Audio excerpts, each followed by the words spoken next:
Norida Akmal Ayub jadi perbincangan hangat dua negara. Perempuan asal Malaysia itu baru-baru ini dijemput pemerintah Malaysia untuk kembali ke negaranya.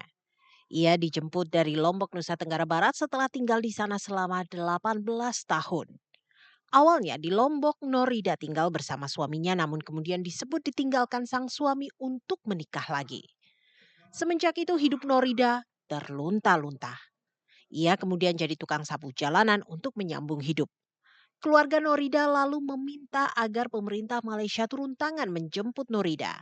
Tapi semua kabar tentang kehidupan Norida yang disia-siakan suaminya dibantah tegas keluarga sang mantan suami, Badi. Menurut keluarga, kehidupan awal pasangan suami istri itu memang harmonis. Keduanya bertemu di Malaysia saat Badi bekerja di sana.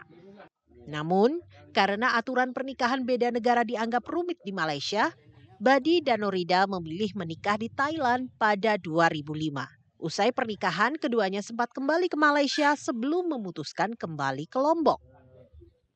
Tapi sebelum menetap di Lombok, Badi dan Norida yang saat itu sudah memiliki seorang anak tinggal di Sumatera Selatan sejak 2007. Di sana mereka dikaruniai anak kedua. Tahun 2021 keluarga kecil ini memilih kembali dan menetap di Lombok. Sayangnya, pada 2024 Badi malah menikah lagi. Badi dan Noraida pun bercerai. Untuk menyambung hidup, Noraida bekerja jadi tukang sapu jalanan usai bercerai. Meski sudah bercerai, keluarga Badi tetap memperlakukan Noraida dengan baik. Bahkan, Badi selaku mantan suami tetap memberikan nafkah hingga Noraida minta pulang ke Malaysia. Keluarga Badi menyebut Badi juga memberikan uang 20 juta rupiah ke Norida untuk biaya kepulangan ke Malaysia. Berarti selama di sini Norida ini nggak pernah ditelantarkan begitu? Nggak pernah. Pernah. Ya. Malah saya dekat dengan rumah dia. Kita yang tanggung jawab. Kita yang tanggung jawab. Nggak pernah macam-macam cerita yang dari luar itu nggak betul itu.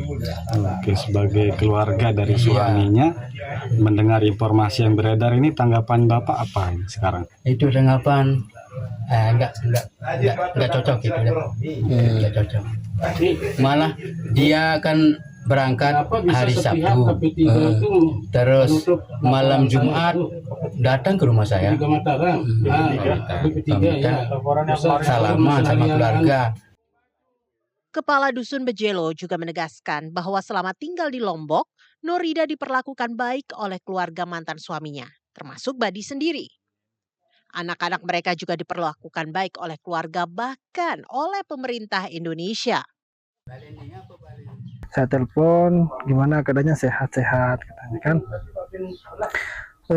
Dia bilang dia sebenarnya tidak mau membesarkan berita ini, permasalahannya ini, cuman media katanya yang membesarkan terkait dengan apa namanya yang 18 tahun tukang sapu itu enggak ada sebenarnya seperti itu. Sempat kerja di sini dia kemarin di pasar bambu di Jeruk sini, ya 8 bulan katanya. Nah sebelum itu dia tinggal sama keluarganya si mantan suaminya ini, dia tinggal. Ada yang di Dusun Bejelo juga, ada yang di Desa Bejelo juga, ya seperti itu. Secara ekonomi, secara ekonomi kan mantan suaminya ini kerja di ekspedisi jadi supir Pak, jadi adalah kerjaannya dulu kan. Ya kemarin juga kan seperti kata Pak Kades tadi kan juga ada dikasih uang bertanggung-jawaban lah sebesar 20 juta untuk dia ongkos dia pulang ke Malaysia. Cuman kan ya kita tahu dia minta uang kan karena untuk mengurus berkas, katanya kan dia yang minta sendiri uang itu. Sebenarnya kan suaminya kan minta langsung mau diantarkan ke sana. Saya juga pas talak juga kan saya menyaksikan Pak. Saya bilang ke suaminya dulu kan si dia ambil kan si Norida ini ke dia di Malaysia.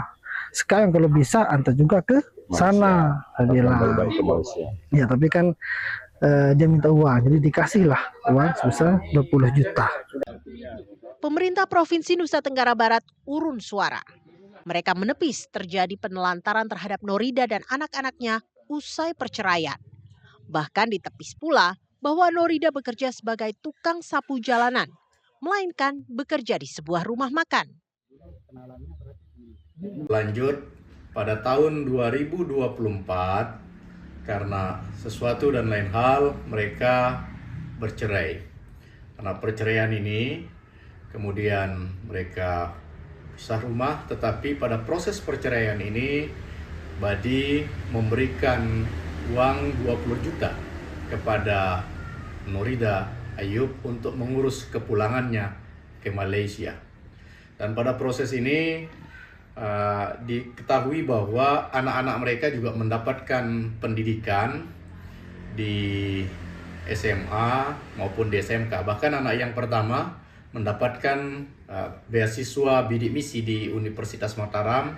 Namun karena perceraian orang tuanya kemudian dia berhenti kuliah. Anak yang kedua sampai hari ini masih sekolah di SMK Jonggat.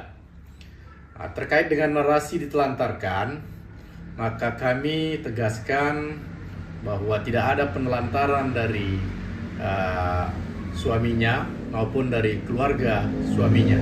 Karena setelah perceraian itu, Nurida Ayub sempat mengurus kepulangannya ke Malaysia dari Bali dan kemudian balik lagi ke Lombok.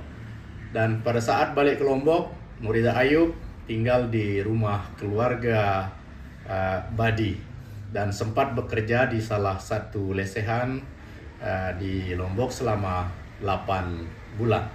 Artinya pada masa itu Nurida Ayub mendapatkan pekerjaan yang kemudian anak-anaknya juga sekolah, bahkan di catatan penerima bantuan sosial juga nama Nurida Ayub dan anak-anaknya atau keluarganya mendapatkan bantuan sosial dari pemerintah Indonesia. Nurida pulang ke Malaysia pada 14 Februari lalu. Ia pulang bersama anak sulungnya. Sementara anak keduanya masih tinggal dan bersekolah di Lombok bersama keluarga sang ayah. Dengan klarifikasi ini, semua pihak di Lombok berharap kasus penelantaran ini bisa diluruskan.